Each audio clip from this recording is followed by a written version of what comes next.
আম্মা বিন ঈসা সিদ্দিকা রাদিয়াল্লাহু তাআলা আনহা বলেন,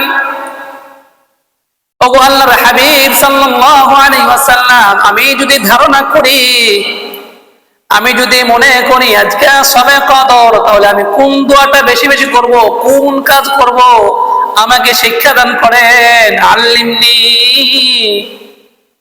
আল্লাহর হাবিব সাল্লাল্লাহু আলাইহি ওয়াসাল্লাম বলেন, আয়েশা, তুমি যদি ধারণা করো, মনে করো আজকে ইতিকাফ, তাহলে তুমি বেশি বেশি করে এই দোয়াটি পড়ো, কুলি আল্লাহুম্মা ইন্নাকা আফুউন কারীম তুহিব্বুল আফওয়া ফাফু আন্নী।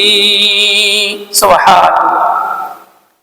আল্লাহুম্মা ইন্নাকা আফুউন, হে আল্লাহ আপনি ক্ষমাশীল, আপনি ক্ষমাকারীকে পছন্দ করেন, অতএব আপনি আমাকে ক্ষমা করেন।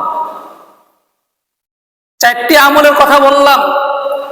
যদি শেষ দশকে, এক নম্বর আমল হচ্ছে শেষ দশকে ইতিকাফ করেন, আপনি শবে কদর পাবেন। 2 নম্বর আমল রাত্রি জাগরণ করা, যদি আপনি রাত্রি জাগরণ করেন আপনি অবশ্যই ইতিকাফ পাবেন।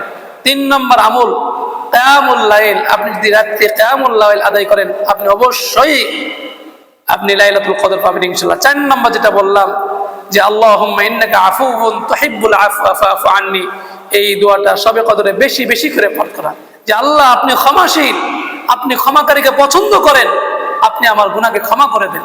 আল্লাহ পাক রব্বুল আলামিন আমাদেরকে এই লাইলাতুল কদরের তাৎপর্য বুঝে আমল করার তৌফিক দান করেন।